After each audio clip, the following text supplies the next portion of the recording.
truth is the most convincing story that maps onto reality, and that's why the central narrative is falling apart. Right now in the United States, people should not be walking around with masks. We must see the central narrative for the fiction that it is. We are Americans. While elections are sometimes messy, this was a secure election. The founders began the fight for human liberty and self-governance, and it's up to us to finish the job.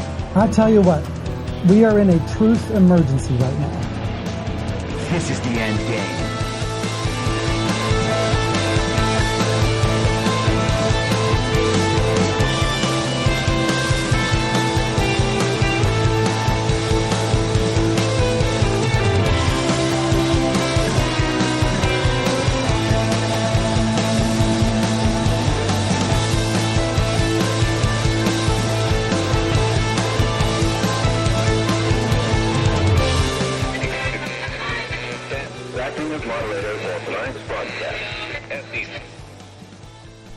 It's Thursday, September 12th, 2024, the 1,331st day of dystopia. I'm your moderator, Chris Paul. Let's be reasonable. A warm welcome and hello to all of you listening through a paid subscription at I'mYourModerator.substack.com. You can become a paid subscriber for as little as $50 a year or $5 a month. And in doing so, you'll get the ad-free experience. You'll be able to participate in the conversation over on Substack, and you'll be invited to the interactive live stream every Wednesday afternoon. And if you can't or you simply don't want to, continue listening to the podcast for free on Substack, a wide variety of podcast platforms, and of course, Rumble. All I ask is that you share it with your friends. You can find the links to the podcast, the writing, the social media, and the merch site in the show notes or by visiting linktree.com/I'mYourModerator. Anyone who understands the roller coaster we've been on these past few years knows we haven't reached the end yet, and there may still be hard times to come. And as we add $1 trillion to the national debt every 100 days, we could be headed for some shaky financial times. If you're like me, you're figuring out how to diversify and make sure some seeds are planted for whatever may come. And that's one of the many reasons I think Bitcoin is part of our future. But it's not only about money. Bitcoin looks to be a critical part of the next generation of technology, communications, energy, verification, and even national defense.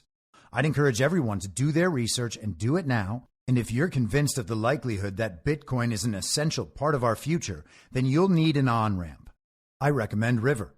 River empowers you to grow your portfolio without any unwanted surprises and eliminates third-party custodians, putting you in control of your assets. Open an account with no minimum purchase requirement. You can get your Bitcoin journey started with just $1. Visit partner.river.com/reasonable to create your River account today. That's partner.river.com/reasonable. Now, I know that many of you out there understand the need to diversify assets, or maybe you're looking to protect your retirement savings, but you're not quite there yet on Bitcoin. And you feel better about precious metals? I get that too. I think going in multiple directions is wise, and I do that myself. And when it comes to buying precious metals, you want to be working with a good company. And that's why I've partnered with Goldco. Goldco is a 6-time Inc. 5000 winner, 2022 Company of the Year, and they've helped people like you and me place over $2 billion in gold and silver. And I have gotten silver from Goldco. And right now they're offering my supporters up to $10,000 in bonus silver while supplies last.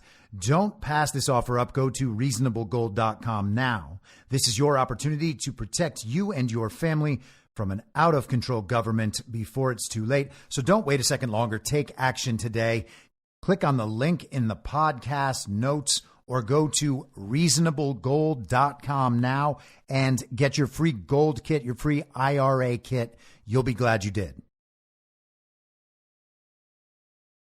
All right, so yesterday on the live stream, we went for about 3 hours going all the way through the big debate between Donald Trump and Kamala Harris. I made the audio to that live stream available to free subscribers as well, as that will be my only real coverage of that debate. That episode is available exclusively on Substack. It is not to be found on Rumble or the other podcast platforms where I usually post episodes. Maybe I'll decide to change that at some point. But for now, if you want to hear that episode, you have to go to imyourmoderator.substack.com. And like I said, it is totally available to listen to for free, as all the episodes generally are. But the live subscriber stream is not usually available. This week it is. Trump posted some comments on that debate on Truth Social this morning. He wrote, "I won the debate, but was criticized by the radical left lunatics because I looked, quote, angry and forceful, end quote. But think, why wouldn't I be angry? I love the USA, and it is being destroyed by grossly incompetent leadership. Inflation, a terrible economy, horrible military decisions, no respect from around the world. And more than 20 million people, many from prisons and mental institutions, are pouring into our country and creating havoc, crime, and destruction like never seen before. Am I supposed to be smiling like Comrade Kamala Harris with her fake 1.5-hour smile and long practiced facial expressions, despite all of the problems that she and Crooked Joe have caused? No, there's nothing to smile about. But there will be in the not too distant future when America makes the biggest comeback in history. November 5th, Make America Great Again. We discussed briefly yesterday how not long after the debate wrapped, Taylor Swift posted an endorsement of Kamala Harris and Tim Walz on her Instagram.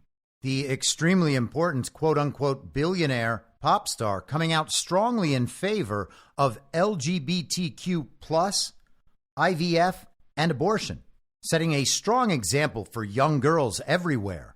Sure, your country can go to hell, your economy can collapse, you can open your borders to massive bands of foreign invaders, and you can fund and support CIA-trained Nazis in fake foreign proxy wars.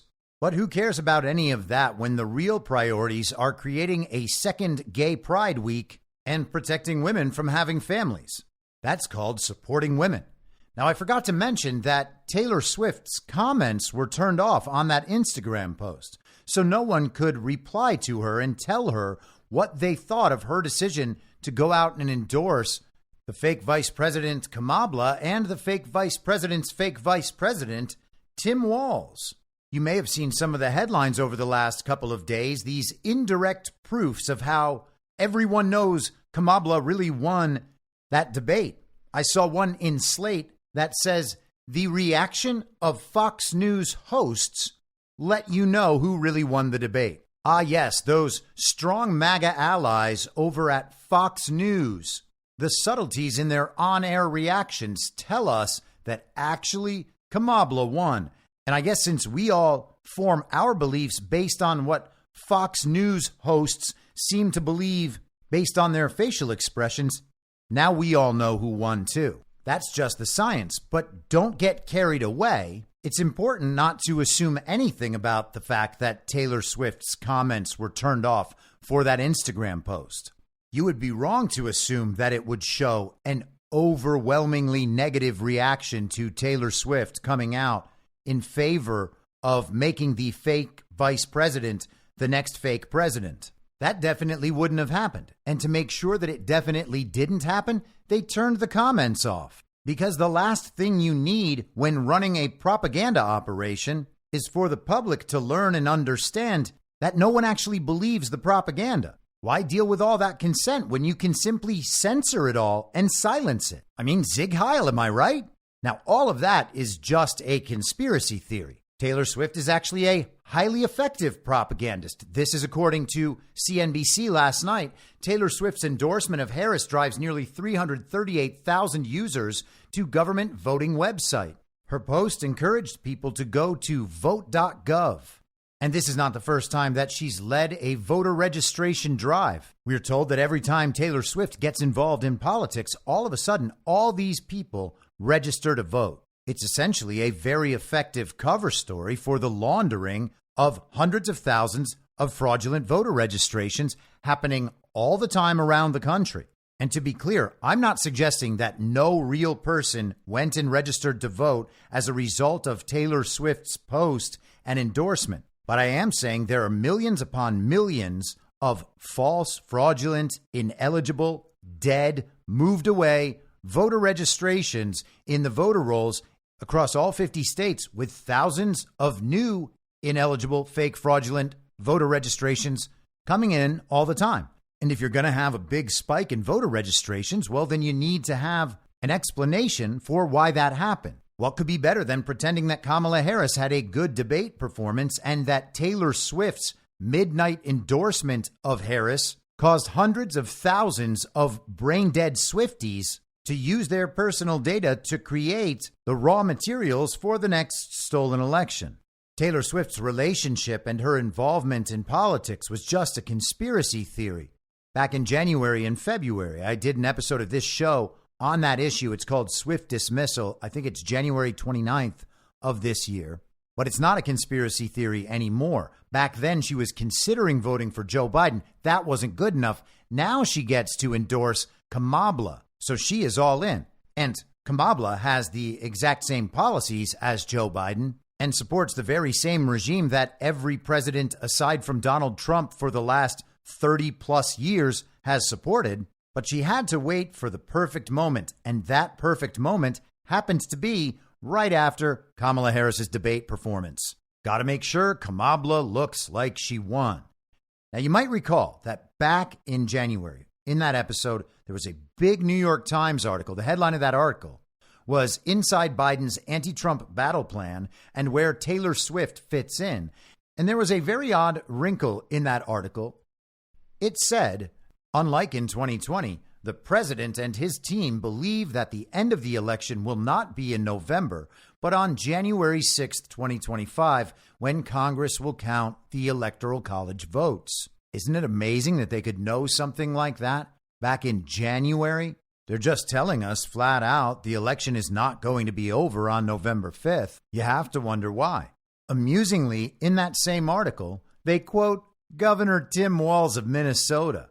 Once again, he said, there is a binary choice: democracy, freedom versus extremism and chaos. Real kitchen table issues that affect people, or just nonsense that they dream up. Those are your choices, you see. Democracy, freedom, Kamala Harris, Tim Walz, LGBTQIA+++, and abortion versus MAGA extremism. Real kitchen table realities versus fanciful nonsense.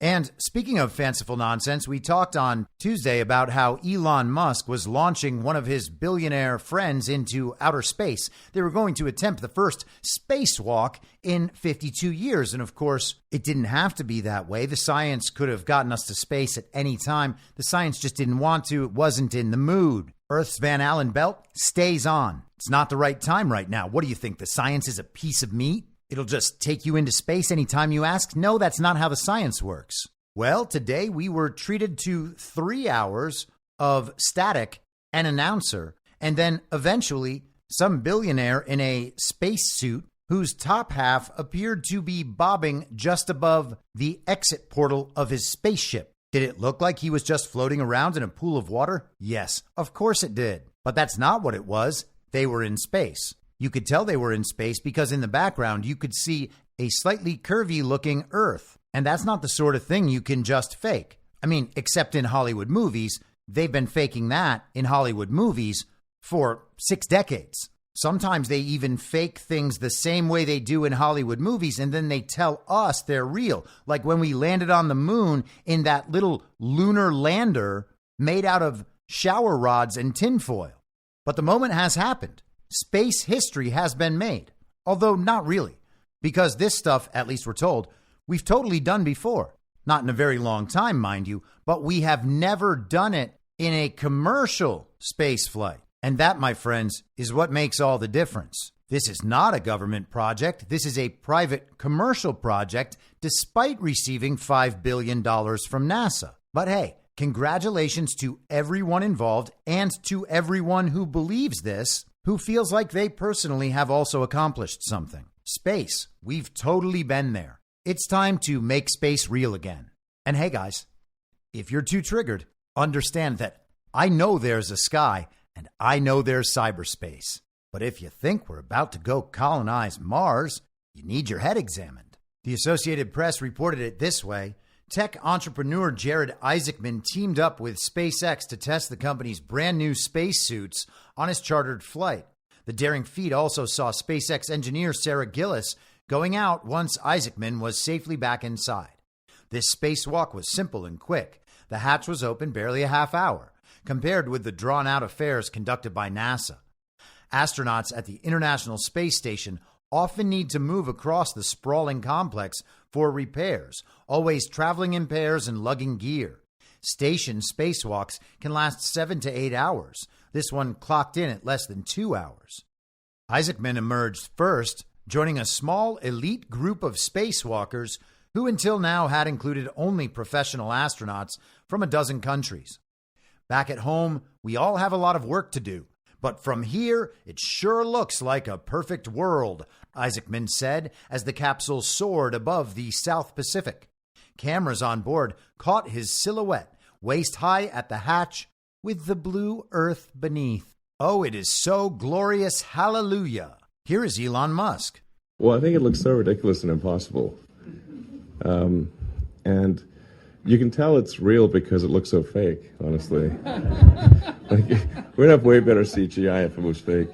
You can tell it was real because it looked so fake. We would have way better CGI if it was fake. Now, to be fair, he was not talking about this particular space event. He was talking about when he launched a Tesla into space. There's actually a website that has tracked where that Tesla is in outer space. It's kind of like when NORAD tracks where Santa Claus travels on Christmas. Or like adopting a whale. Yep, that one's definitely yours. We're going to send you reports on how it's doing. And before we switch gears here, I just want to share a quote from Nikola Tesla many, many years ago. He said, "Today's scientists have substituted mathematics for experiments, and they wander off through equation after equation and eventually build a structure which has no relation to reality." And that's an important observation. He's exactly right. It has only gotten worse since then. Experiments have been replaced by models.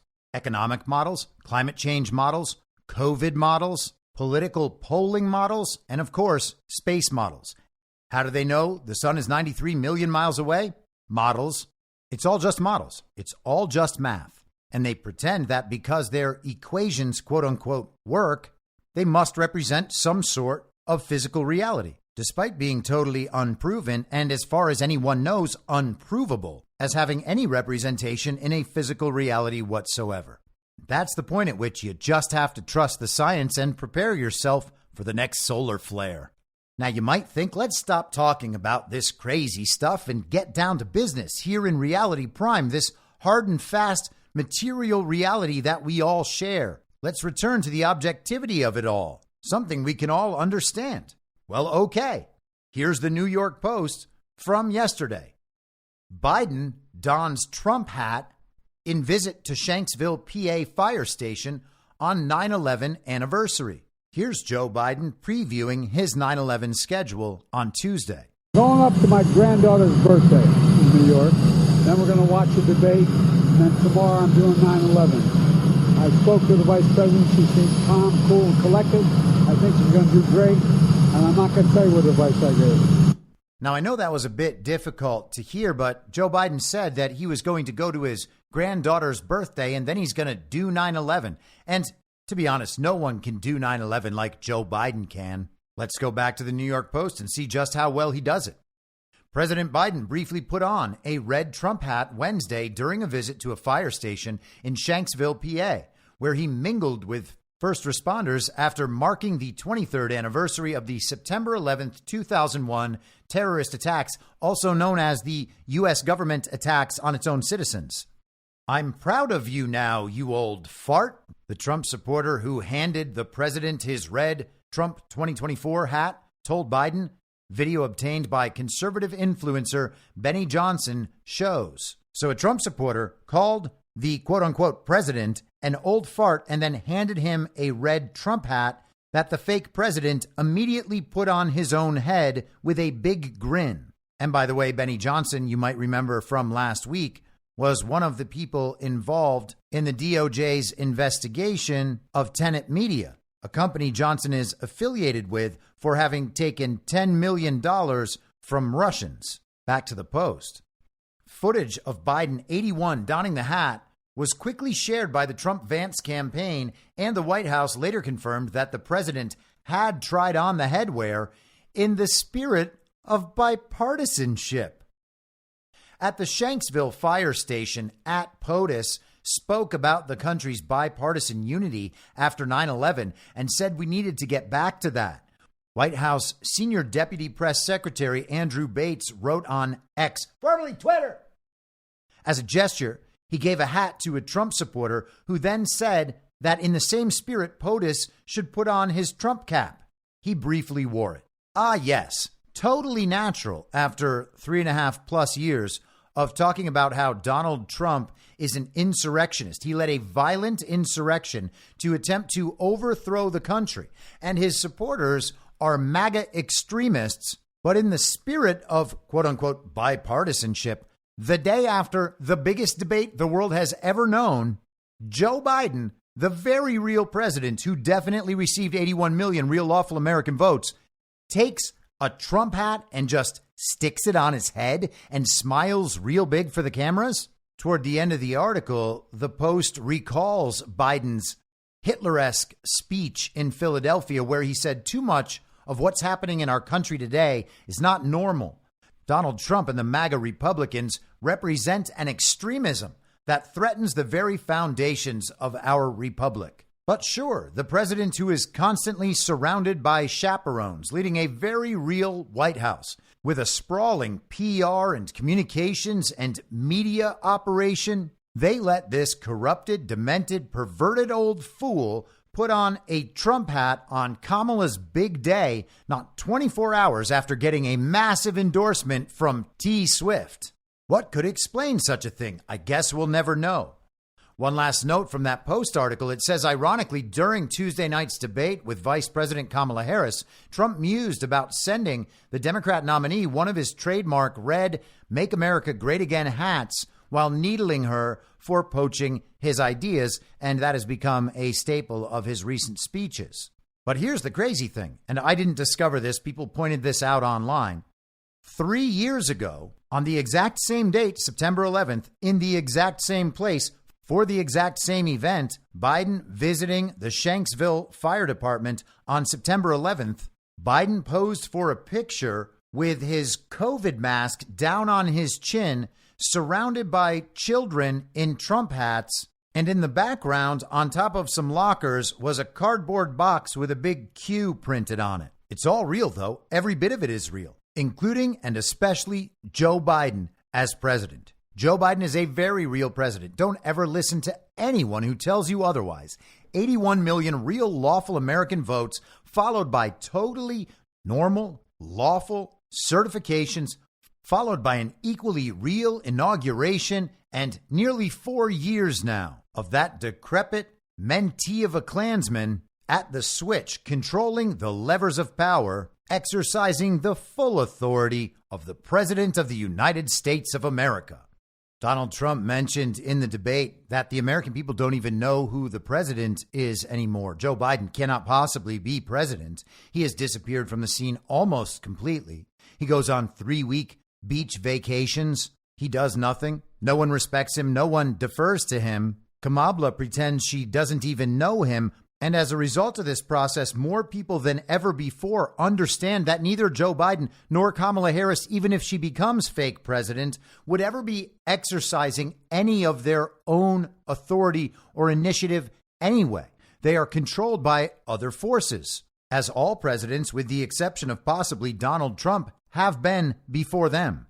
But what if, just what if, let's say what if, the global bankers, the global regime at large, who don't seem to command the U.S. military through the quote-unquote President Joe Biden, who don't seem to control the media like they used to, who don't seem to control currencies and economies like they used to, what if they just can't control the American president like they used to, and instead the fake president is being controlled by someone else? And maybe that is why he goes to Shanksville, Pennsylvania, one of the key sites in the mythological retelling of 9/11, on multiple anniversaries now, only to don Trump hats and take pictures with kids in MAGA gear. If Joe Biden is under control, either directly or because of masterful game theory cornering him, forcing him to behave in certain ways and take certain actions, then you might see the fake president doing things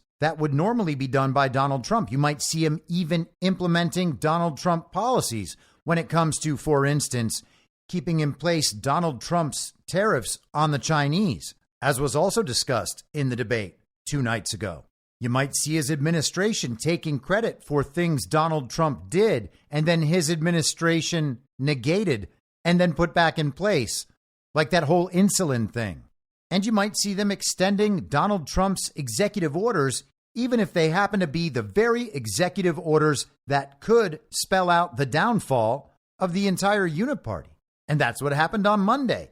Press release, this is whitehouse.gov, notice on the continuation of the national emergency with respect to foreign interference in or undermining public confidence in United States elections.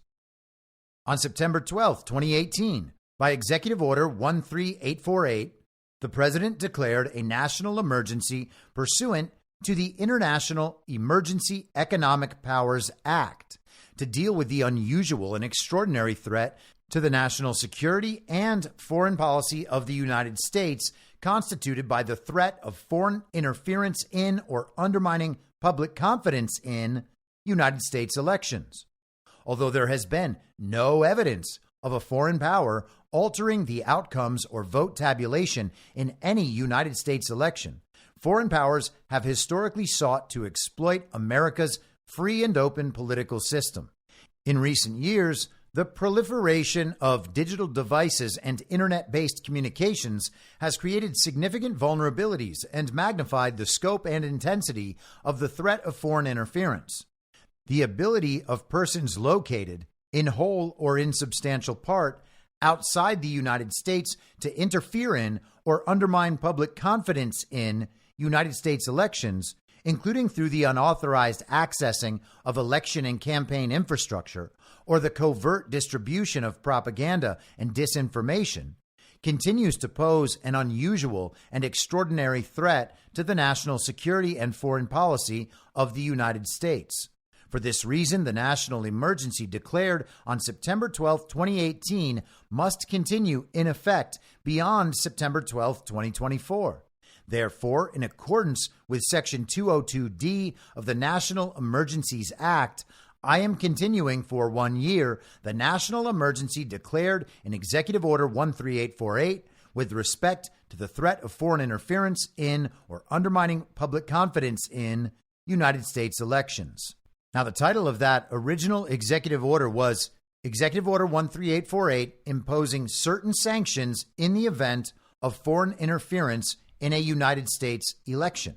Now, if you're not familiar with this executive order and you've never read it, I strongly encourage you to read the full executive order.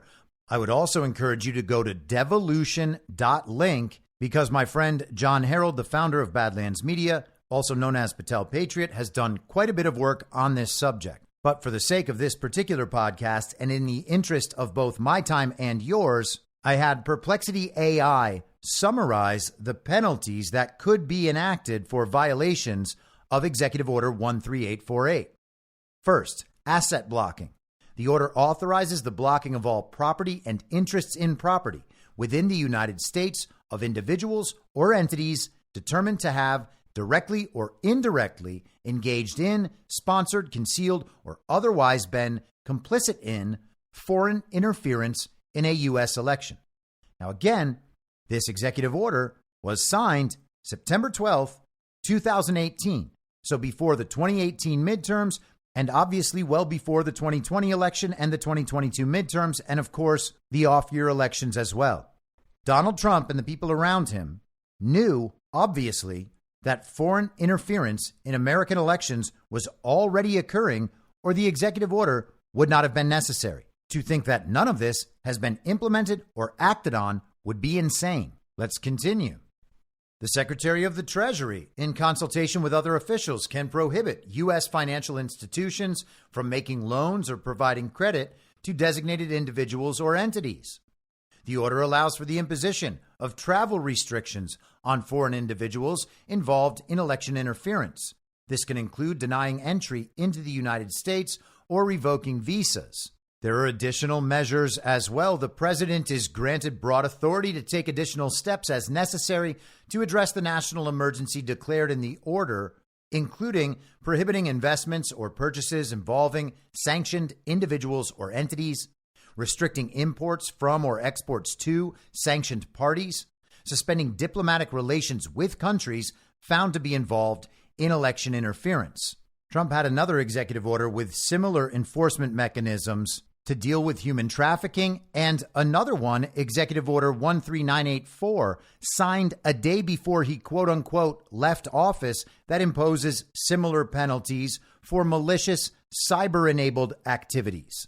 In addition to that, he had executive orders with similar sorts of enforcement mechanisms dealing with individual countries. We discussed one of those just a week or so ago regarding Venezuela as the mechanism that allowed the Department of Homeland Security's totally unaccountable international police force to seize the airplane of Venezuelan President Nicolas Maduro. Now, if you've been listening to this show for a long time, or you are a fan of Badlands and devolution, you've probably heard me or us discuss these executive orders at length. The fact is, we know that the crimes outlined in these executive orders have absolutely unequivocally been committed, so it's a matter of whether or not any of this was actually used. Now, in the normie framework, at the low-hum brain power level of the standard issue villager, you would have to default to saying no. If this was used, they would have told us about it. But as with everything else related to that nonsense excuse, no, they wouldn't have. Their job is not to inform us and help us go about our lives in more effective ways, more informed ways, ways that'll make us happier in the end. That is not their job. Their job is to construct a false reality on behalf of the transnational corporations and global governing entities that run the media companies. And of course, if this is happening, it is happening behind the scenes. So it's either there's no proof that it's happened, therefore we should default to the assertion that it has not happened, or we understand that it would make absolutely no sense for Trump to issue this executive order in the first place and then never use it. And it's true that we haven't gotten the reports of some of the bigger instances that we think are coming at some point, but there was one instance where sanctions were imposed under Executive Order 13848, and that was against the Russian organization, the Internet Research Agency. On September 30th, 2019, the Treasury Department's Office of Foreign Asset Control sanctioned Russian actors for attempting to influence the 2018 midterms. 6 members of that organization were sanctioned, as was the man who is said to have funded them. One, Yevgeny Prigozhin, reportedly the former chef of Vladimir Putin, also a movie producer, and also the man who led the Wagner mercenary group that was reported to have considered and then begun a march on Moscow to overthrow Vladimir Putin a couple years back, and then not too long after that, just disappeared from the picture completely. We are told that he shuffled off this mortal coil as the result of some sort of plane accident, but that assumes this man was ever a real person in the first place, and I discussed this at long length in an episode from the end of last August called TMFINR. If you remember the viral video from last summer of the young woman at the front of a plane talking about how someone in the back of the plane was not real, that was the reference in the title. This mother effer is not real. So this EO that has been active for 6 years and is now extended one more year has only been used once. And the time it was used, it was to sanction a guy that may not have ever existed for relatively significant election interference. Now, we talk quite a bit about election interference. Donald Trump mentions election interference all the time in numerous contexts. The media, the DOJ, government organizations, interference with the mechanisms of elections. He is illustrating the full context of everything that this executive order could apply to. And again, while this is about foreign interference, the people who are interfering in American elections are doing it on behalf of a foreign entity and in collusion with foreign entities. And remember, according to the executive order, it encompasses individuals or entities determined to have directly or indirectly engaged in, sponsored, concealed, or otherwise been complicit in foreign interference. So you don't have to be a foreigner. It doesn't have to be a foreign entity. It just has to be complicit with foreign individuals or entities. The executive order outlines foreign interference as any covert, fraudulent, deceptive, or unlawful actions or attempted actions of a foreign government or of any person acting as an agent of or on behalf of a foreign government, undertaken with the purpose or effect of influencing, undermining confidence in, or altering the result or reported result of the election, or undermining public confidence in election processes or institutions.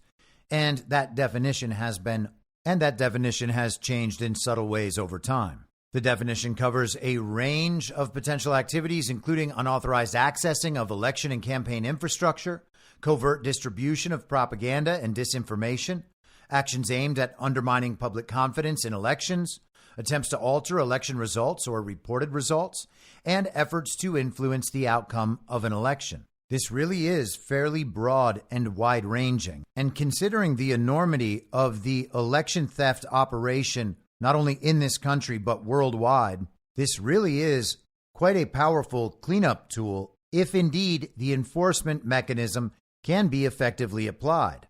I've talked many times before in the context of what I call drainage about how this series of executive orders provides a framework for that to occur. All of this executed by the U.S. Department of the Treasury, which, as we have discussed at some length, was brought under the control of Donald Trump and Trump-aligned personnel during his first publicly recognized term. It is entirely possible that we have witnessed and still are witnessing the implementation and results of this executive order being applied. We'll definitely keep an eye on this into the future as the contours of election interference begin to actually emerge in the public consciousness. There is some attention being drawn to these issues now, and people are understanding it's a real thing. As I pointed out yesterday, Donald Trump laid that right on the table for the American people to contend with at the debate Tuesday night. He said a whole range of things that are disallowed in mainstream conversation, but could not effectively be denied or obscured on national television in a venue like that. And so let's get to some of this week's election interference news. This is from the Associated Press on Tuesday. Election in Georgia's Fulton County to be observed by independent monitor. Georgia's Fulton County has hired a team of independent monitors to observe its operations for this year's general election after a selection process that highlighted discord between the deeply Democratic county and a Donald Trump-endorsed majority on the state election board.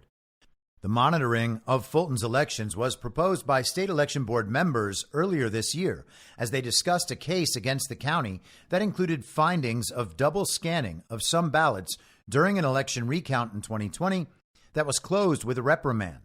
The county ultimately chose a monitoring proposal opposed by the Republican partisans, who have a 3-2 majority on the state election board.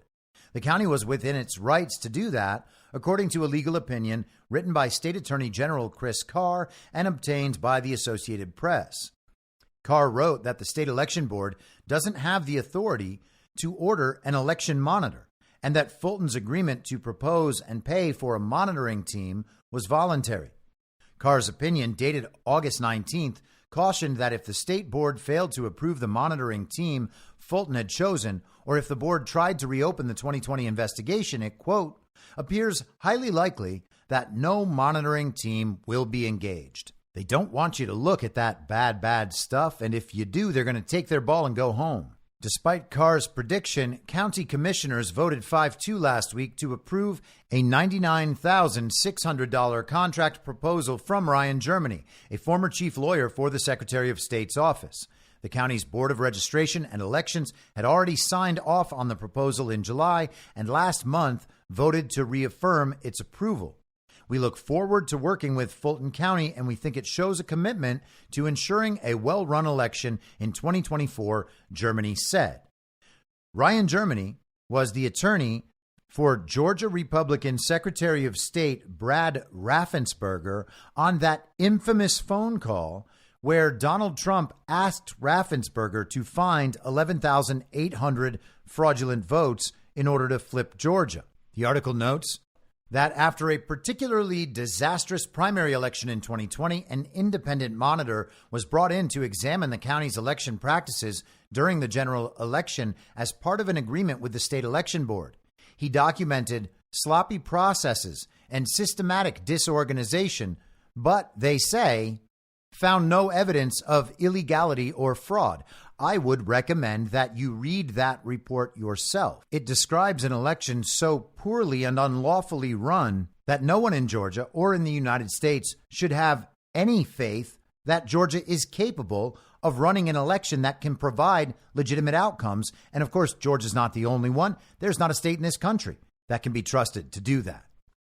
Down toward the end of the article, the Fulton County Election Board in July considered 2 monitoring proposals and voted 3-2 to accept the one proposed by Germany and to reject the other proposal. The 2 Democrats and the board chair at the time expressed concern that it wasn't entirely clear who was behind the rejected proposal or what their qualifications were. At meetings in August, the state election board's conservative majority made clear they did not like the proposal the Fulton Election Board had approved. Later that month, the Fulton County Election Board met and reaffirmed its vote for the monitoring team proposed by Germany, with commissioners voting to approve the contract days later. During discussions preceding these votes, Republican members of each panel objected, saying that the county should not move forward on a proposal that the state election board had not approved. But Democrats argued that the state board had not provided a written proposal and the monitoring team needed to get to work with the election fast approaching. And that is a good assessment of where we are as a country, apparently. We have accepted this framing from our federal government and from our state governments that they're unable to fix the elections in time, despite knowing that there are massive problems. And therefore, we just need to have the election and you have to have faith in it. Otherwise, you're repeating the big lie. But hey, at least they're going to have an independent monitor, so that'll fix everything. And thank goodness that story came out Tuesday. That'll increase our trust in Georgia's elections. But wait a second, this also came out on Tuesday. This is from the Georgia GOP on X, formerly Twitter. DeKalb GOP brings historic lawsuit to secure Georgia election before November. And here is the press release from the Georgia Republican Party. The DeKalb County Republican Party filed a lawsuit against Secretary of State Brad Raffensperger in his official capacity, alleging serious violations of the state and federal requirements protecting the security of Georgia's electronic voting systems. The lawsuit, brought in the Superior Court of Fulton County, alleges anyone with access to the voting system or the transmission of election results can alter election results without likely detection. And of course, that is directly from the J. Alex Halderman report that we have discussed many times. According to the suit, Georgia's election system has been in an, quote, illegal and insecure state since at least 2020, end quote, due to storing the, quote, encryption keys on its election systems in an unprotected state and in plain text within county election systems readable to anyone with licit or illicit access to the system, end quote, in an alleged violation of certification requirements mandated by the U.S. Election Assistance Commission, the EAC. And again, notice the date, at least 2020. The lawsuit, Curling v. Raffensperger, already had all of this evidence in it, and the judge in that case, Amy Totenberg, recognized that evidence for what it was. She just ruled that it couldn't be remedied in time for the 2020 election. And of course, it hasn't been remedied since either. All of those elections in Georgia have been run on systems thoroughly incapable of producing legitimate results.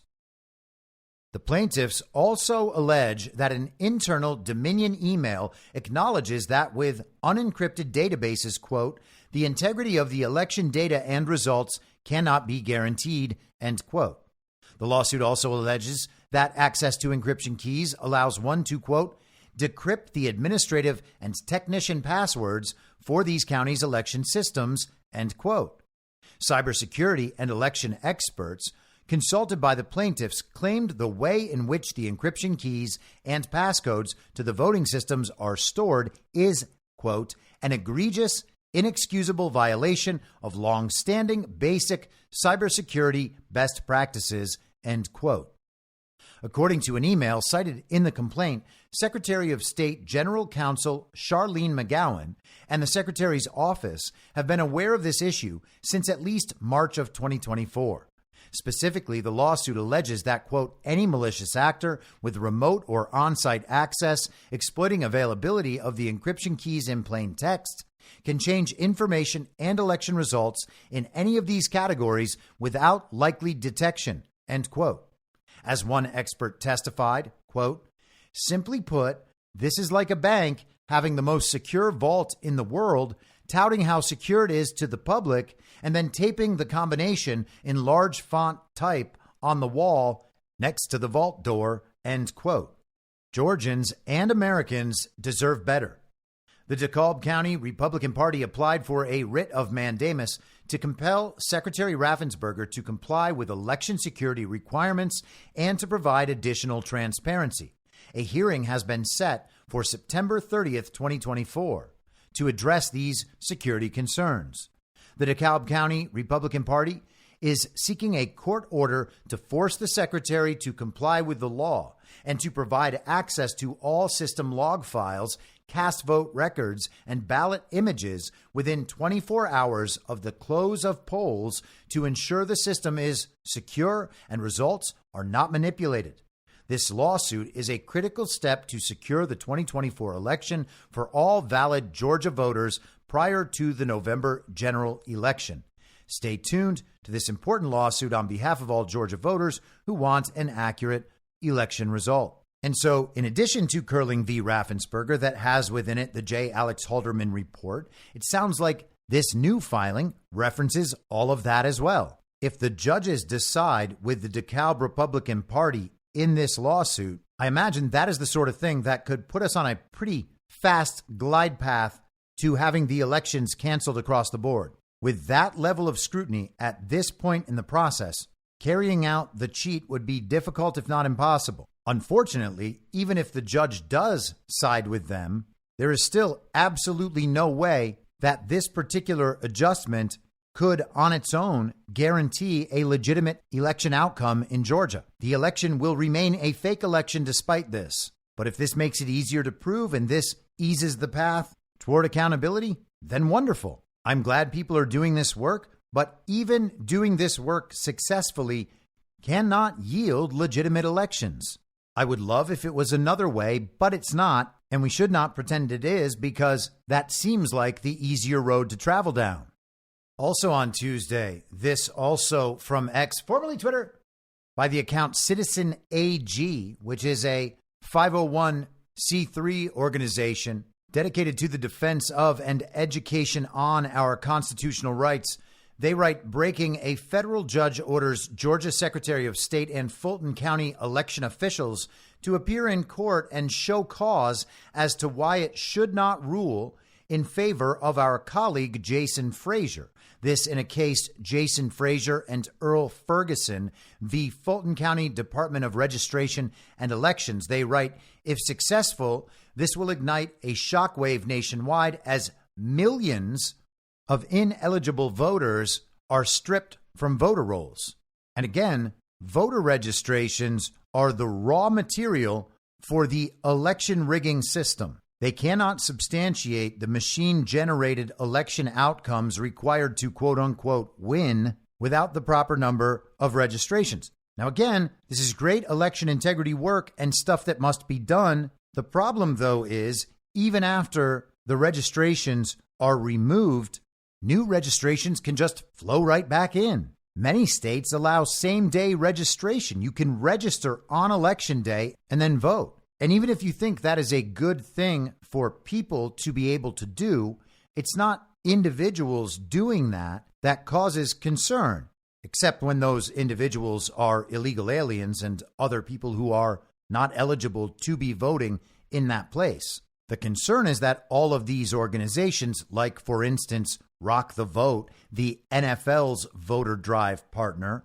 who have public-private partnerships with states all across the country and have access to those voter registries, they can just enter new registrations on their own, which enables those voter rolls to be inflated en masse. Now, manipulating that process would be far more obvious if it's happening on a condensed timeline, but it still doesn't get us to where we need to be. None of these things, individually or collectively, can get us to the place where we have legitimate elections in Georgia. The system needs to be stripped down to the bare bones and then rebuilt from the bottom up, emphasizing simplicity, integrity, transparency, and verifiability, not anything we can do to create the highest turnout.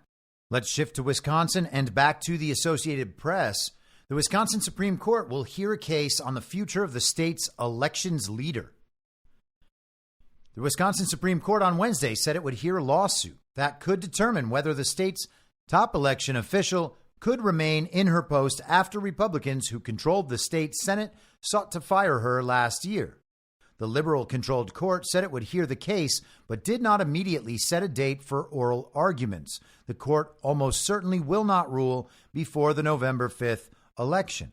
And the author of this article mentions that the Supreme Court in Wisconsin is liberal-controlled. That is because they had a fake election just last August to install a liberal on the court, flipping it from conservative to communist.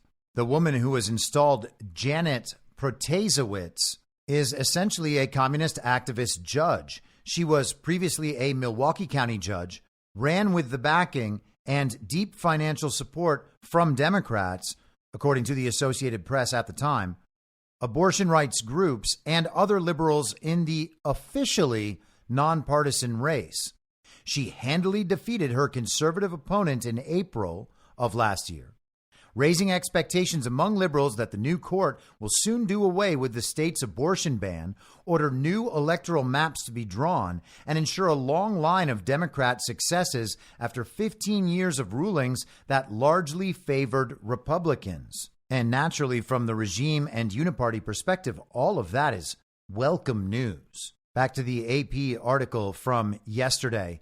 Megan Wolf serves as the nonpartisan administrator of the Wisconsin Elections Commission, an agency run by a bipartisan board that oversees elections in the key presidential battleground state. Republicans unhappy with her, especially after the 2020 election won by President Joe Biden, have attempted to oust her from her job. Wolf has been the subject of conspiracy theories and targeted by threats from election skeptics who falsely claim she was part of a plot to rig the 2020 vote in favor of Biden. Biden defeated Donald Trump in 2020 by nearly 21,000 votes in Wisconsin, and his win has withstood 2 partial recounts, a nonpartisan audit, a conservative law firm's review, and multiple state and federal lawsuits. And that is an awfully bold claim to make. All they're saying is that the election result, as reported in Wisconsin in 2020, has not been officially overturned. That election and the processes under which it was run have been ruled unconstitutional, including and especially the Mark Zuckerberg ballot drop boxes and the mobile voter processes, as well as the indefinitely confined status that was claimed for COVID to avoid election integrity laws in Wisconsin. All of that accounted for hundreds of thousands of votes in an election reportedly won, quote unquote, by Joe Biden by 21,000 votes. In fact, here is Rhino Speaker of the Wisconsin House, Robin Vos, a couple years back, confirming that actually there was widespread fraud in Wisconsin. It's not about throwing the support. I mean, everybody has a right to present their case. Everybody has a right to petition their government. I have heard from an awful lot of folks who have concerns about the election. I believe there were problems with the election. I believe that's why we have passed 17 different bills. We have the Gateman investigation that I know is showing many of the issues that are there. The problem gets down to what's the remedy. There are some people who think that the legislature has the unilateral ability to overturn the election. We do not. Constitutional scholars like Rick Essenberg, Jim Trupis, Donald Trump's own attorney in Wisconsin, said we do not have that power. I still believe that today. What they spent much of the time talking about, that's a private conversation, but basically they are trying to convince us of the fraud that occurred. I already believe there was fraud that occurred. The challenge is we now need to have an attorney general and a governor who will sign legislation and fight with us to make sure that the election in 2022 and 2024 is fair. We don't have the ability to unilaterally overturn the election. Just that can't happen. Do you think there was widespread fraud or just a few instances? I think there was widespread fraud. And I think we are going to see more and more data that comes out as Justice Gableman continues his investigation. But it's up to the people of Wisconsin to decide who they want to lead their state. If they want to have Tony Evers and Josh Kaul, who have obstructed the investigation and a fair election in every way they possibly could, that's what they can vote for in November. I think we have a better remedy with candidates who will say that we'll pass election integrity we will pass election integrity legislation. We'll follow up on the findings from the Nonpartisan Audit Bureau and Will, who have all found that there were problems. The Democrats still have not yet admitted that there were any issues with the 2020 election, and every investigation has shown there were many. So how about that? There was widespread fraud in Wisconsin in the 2020 election, proven beyond a shadow of a doubt in numerous ways, but there's nothing we can do about it. The legislature can't overturn the result unilaterally on its own, he claims. And so the only solution is to win rigged elections. You see, you just got to go out there and win rigged elections. And then you can come into office illegitimately and fix those rigged elections. Back to the AP article. Senate Republicans voted in September 2023 to fire Wolf, despite objections from Democrats and the legislature's nonpartisan attorneys, who said the Senate didn't have the authority to vote at that time because Wolf was a holdover in her position and had not been reappointed. Democrat Attorney General Josh Kaul sued to challenge that vote, and in court filings, Republican legislative leaders changed course and claimed their vote to fire Wolf was merely symbolic and had no legal effect. They also asked the judge to order the Elections Commission to appoint an administrator for the Senate to vote on. Dane County Circuit Court Judge Ann Peacock, in a January ruling, said Wolf is legally serving as administrator of the Elections Commission as a holdover, given that the commission deadlocked on whether to reappoint her. The Senate's vote to remove her had no legal effect, and the commission has no duty to appoint a new leader while Wolf is serving as a holdover, Peacock ruled. Republican leaders of the legislature appealed and asked the state Supreme Court to take the case directly, skipping a state appeals court, which it agreed to do on Wednesday. It is possible that the court will not issue a ruling until next year after lawmakers elected in November take office. Democrats hope to cut into Republicans' 22-10 majority in the Senate. The Senate has the power to approve or reject gubernatorial appointees and others like Wolf. Republicans have rejected 21 of Democrat Governor Tony Evers' appointees, breaking with the longtime bipartisan precedent of approving a governor's choice. And this would more accurately read unipartisan precedent of approving a governor's choice.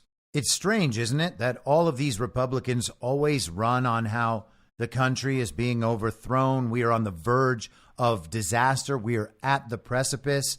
And then once they are in office, they just rubber stamp whoever the governor nominates. They ask for power. People consent to give them power, and then they give their power away to the other side as though they were never elected in the first place. It's not as though Tony Evers and Josh Kaul were legitimately elected by the people of Wisconsin. So why do the state senators just roll over and do whatever they say? Naturally, this is endemic throughout our system. Megan Wolf is a holdover, so there's no way to get rid of her so long as she's a holdover. Her replacement would have to be appointed and then approved by the state Senate, but they don't want to do that because the Republicans have too large a Senate majority, suggesting that even minus rhinos, there are enough America First state senators to ensure that Megan Wolf could never be reappointed. So I guess the people of Wisconsin are just stuck with her until this ridiculous process finally comes to some sort of conclusion, which you got to imagine has to happen in the months following November 5th. And let's stick with the Associated Press. This is from yesterday and again represents that glide path to having the elections canceled altogether. Election officials warn that widespread problems with the U.S. mail system could disrupt voting. And it's worth noting that this comes just 9 days after a massive Politico piece with the headline, "Hacking Blind Spot, States Struggle to Vet Coders of Election Software." And that, of course, coming just a few weeks after they told us about the hacker convention in Las Vegas that proved for the 100th time that the machines were wide open and vulnerable to manipulation and could not in any way be trusted to yield a legitimate and verifiable outcome. But let's go to the article from AP. State and local election officials from across the country on Wednesday warned that problems with the nation's mail delivery system threaten to disenfranchise voters in the upcoming presidential election, telling the head of the U.S. Postal Service that it hasn't fixed persistent deficiencies. In an alarming letter, the officials said that over the past year, including the just concluded primary season, mailed ballots that were postmarked on time were received by local election offices days after the deadline to be counted. They also noted that the properly addressed election mail was being returned to them as undeliverable, a problem that could automatically send voters to inactive status through no fault of their own, potentially creating chaos when those voters show up to cast a ballot. The officials also said that repeated outreach to the Postal Service to resolve the issues had failed, and that the widespread nature of the problems made it clear these were not one-off mistakes or a problem with specific facilities. Instead, it demonstrates a pervasive lack of understanding and enforcement of U.S. Postal Service policies among its employees. The letter to U.S. Postmaster General Louis DeJoy came from two groups that represented top election administrators in all 50 states. They told DeJoy, "We have not seen improvement or concerted efforts to remediate our concerns." Now, one of the two groups they're discussing is called the National Association of Secretaries of State. It's a very old organization. It's been around over 100 years, and most of the secretaries of state in the United States are part of this organization. This organization currently has a Trusted Information Initiative, and on the page for that initiative, it uses the very cute hashtag TrustedInfo2024, very dystopian, and says, "In-kind donations and promotional materials provided by Ballot Tracks, Clear Ballot, Democracy Live, Election Systems and Software, ES&S, Fort Orange Press, Hart Intercivic, the Monroe Family, and Runbeck. NAS thanks them for their support of hashtag TrustedInfo2024. Now, ES&S and Hart Intercivic are both election machine companies. Runbeck is the organization that prints the mail-in ballots. They also scan the mail-in ballots that were returned. It's pretty convenient, especially if they're never going to be sent out to an actual voter. Print them, mark them as sent, mark them as received, and then pass them off to the people who are going to enter them into the final tabulation. Very safe, very secure. So the National Association of Secretaries of State has their Trusted Info initiative sponsored by the companies involved in the process of our rigged elections. From the NASS page on influencewatch.org, in 2019, NASS organized a voting rights tour in Alabama with the Left of Center, Center for Secure and Modern Elections, the controversial Southern Poverty Law Center, and Left of Center grant makers Ford Foundation and the Democracy Fund. The Democracy Fund also conveniently helps to fund Rock the Vote. The Democracy Fund was set up by eBay founder Pierre Omidyar and partners with the Ford Foundation and George Soros's Open Society Foundation. So how about that?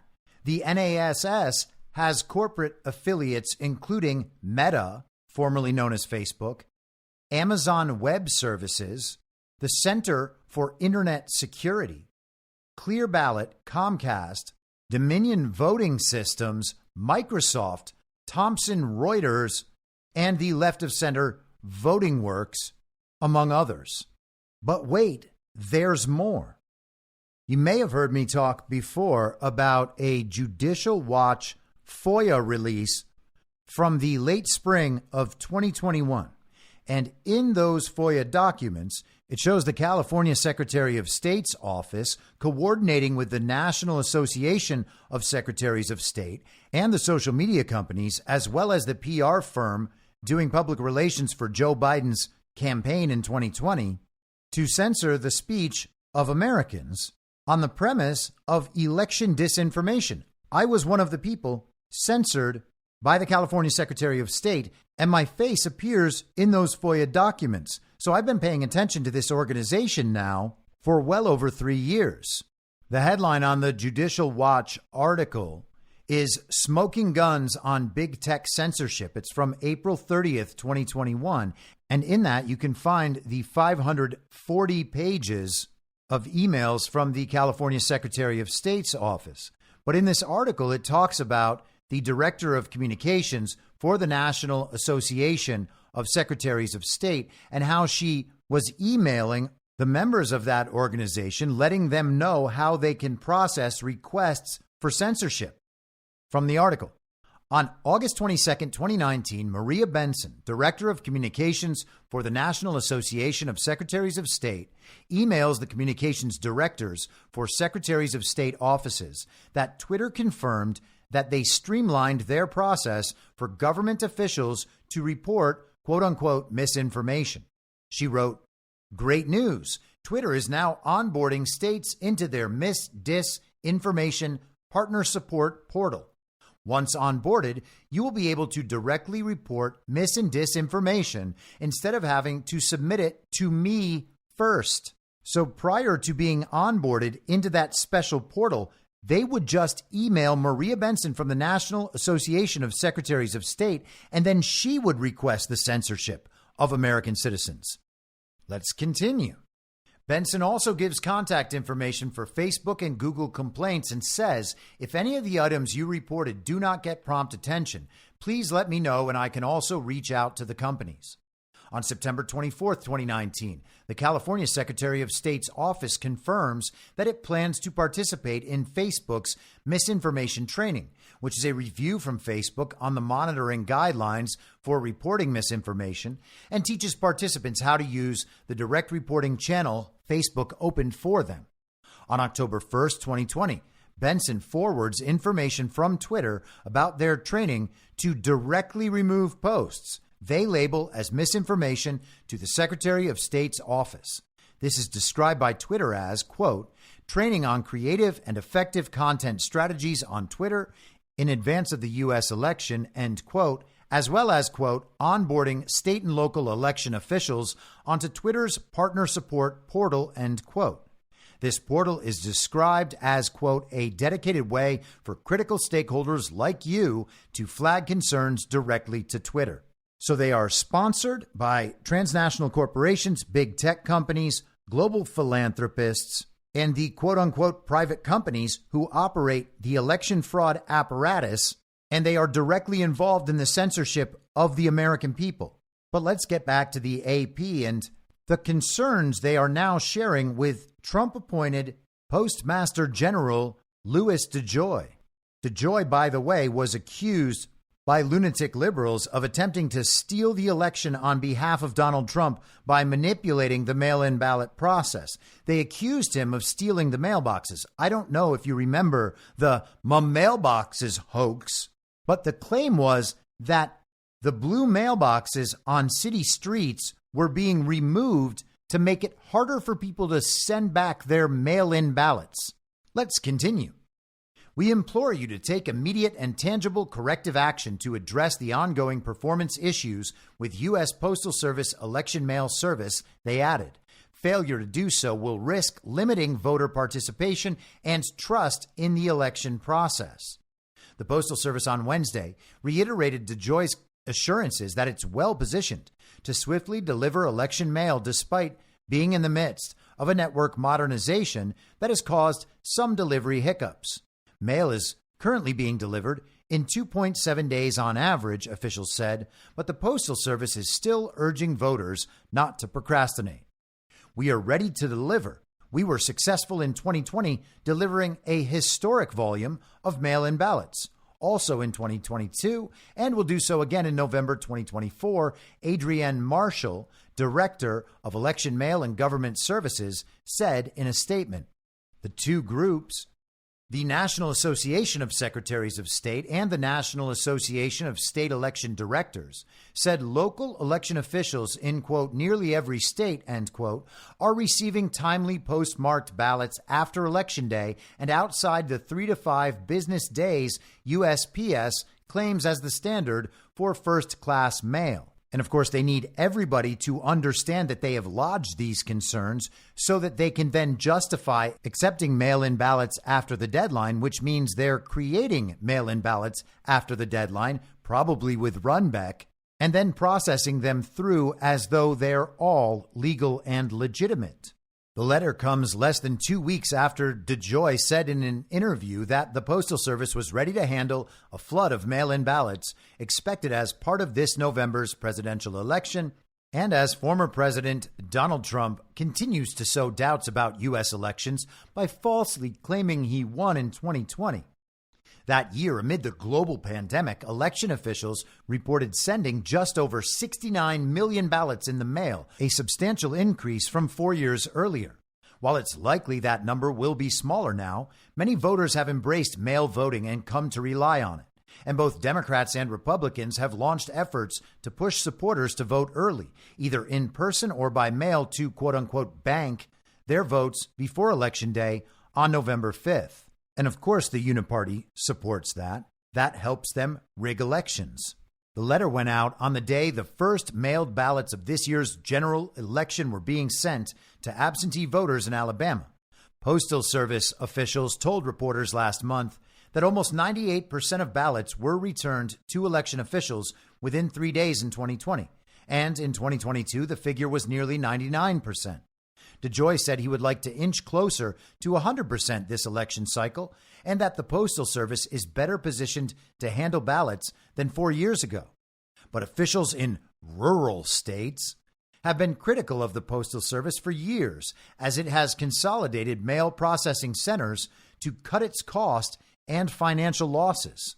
I wonder why they don't like that. They're the people consolidating voting centers. In addition to being signed by the current and incoming presidents for both groups of election officials, the leaders of groups that represent local election officials in 25 states were listed.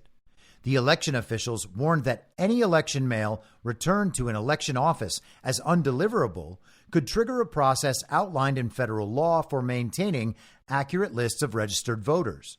That means a voter could be moved to inactive status and be required to take additional action to verify their address to participate in the election, the officials said in the letter.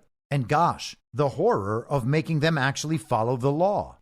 In the letter Wednesday, election officials said colleagues across the U.S. have reported that Postal Service staff, from managers to mail carriers, are uninformed about the service's policies for handling election-related mail, giving them inconsistent guidance and misdelivered ballots.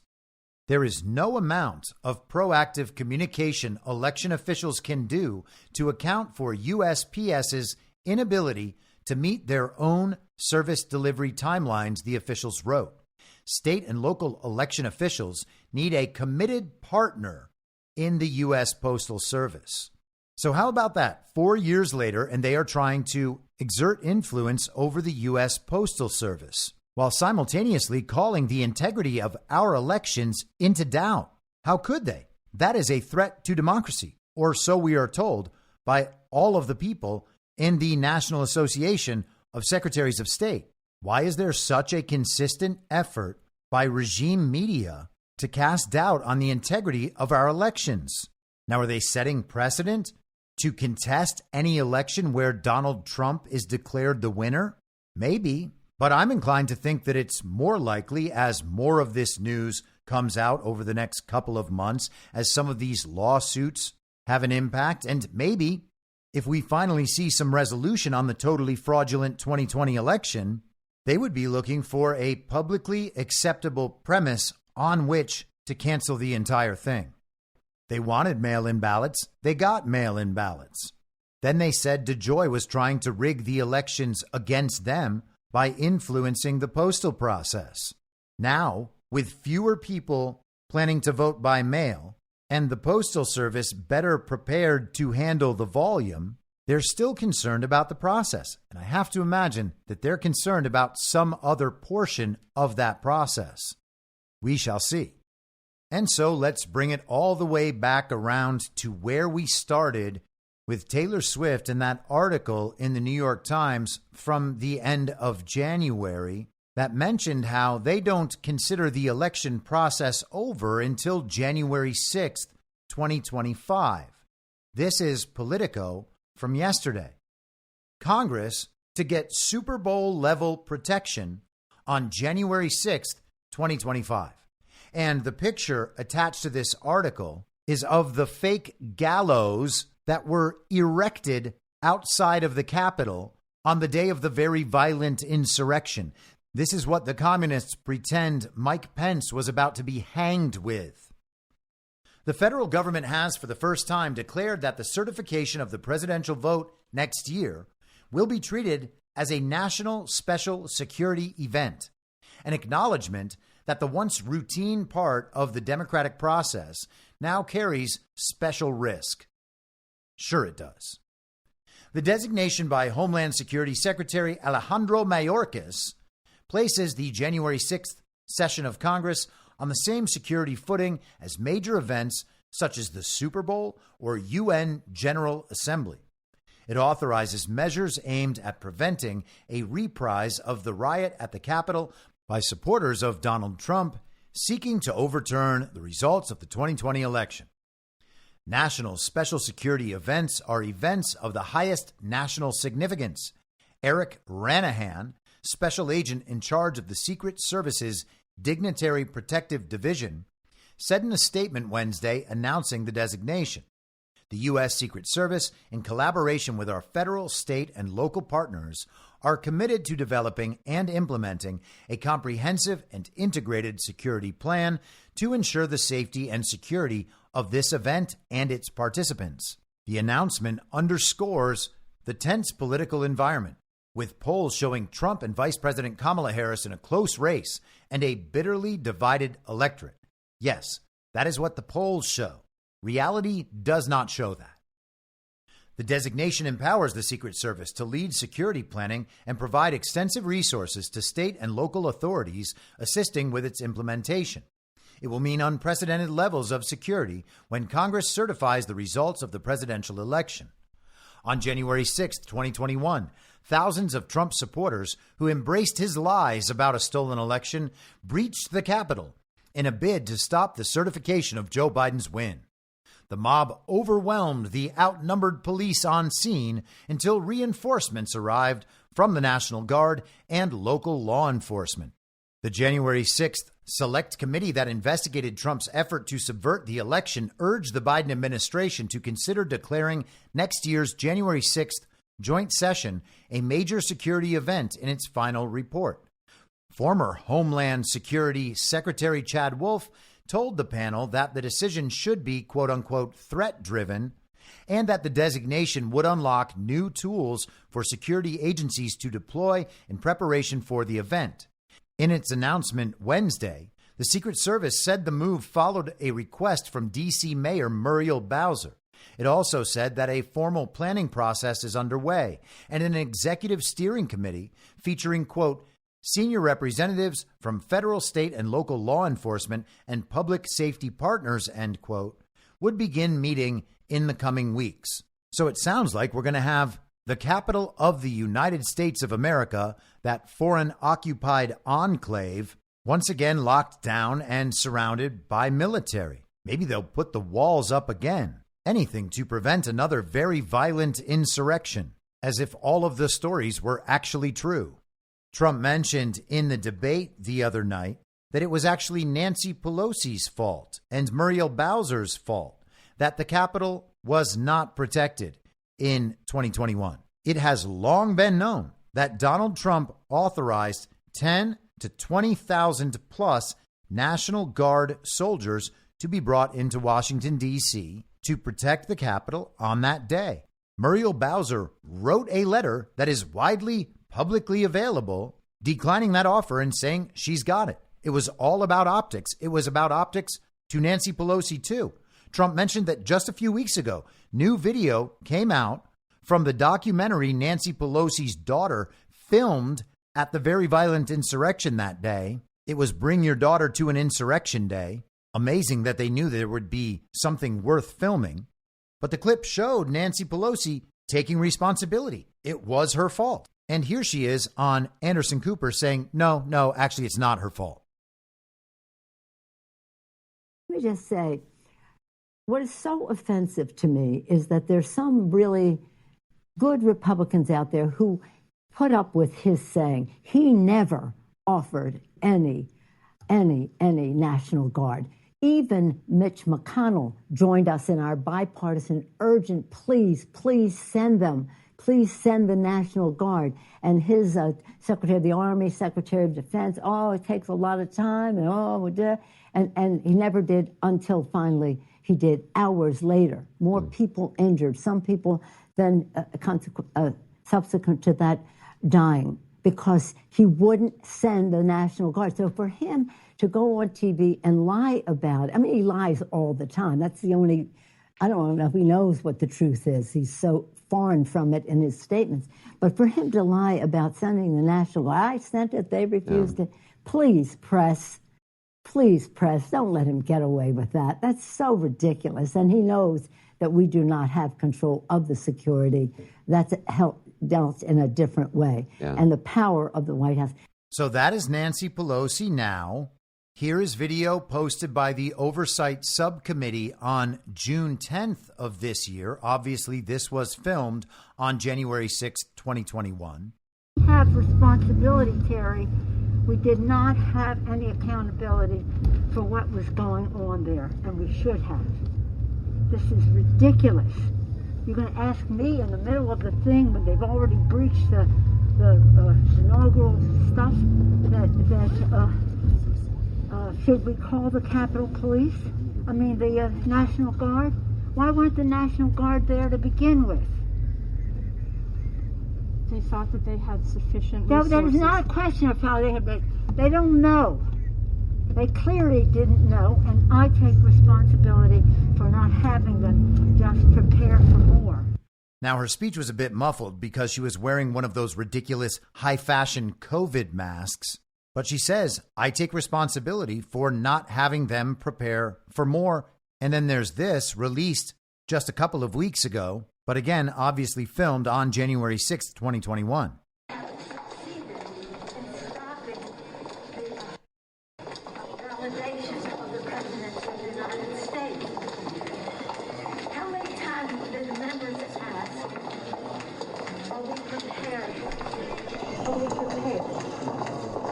We're not. Prepare for the worst. We're calling the National Guard. Now, we've been here to if they stop the proceedings, we will have totally failed. And we've got to take some responsibility for not holding the security accountable for what could have happened. Now, I apologize for the sound quality there. The video is what it is. But if you were able to make it out toward the end there, she said, we have totally failed. We have to take some responsibility for not holding the security accountable for what could have happened. Oh my God, I cannot believe the stupidity of this, and I take the full responsibility. It's amazing that she can scream about Donald Trump supposedly lying while she's lying.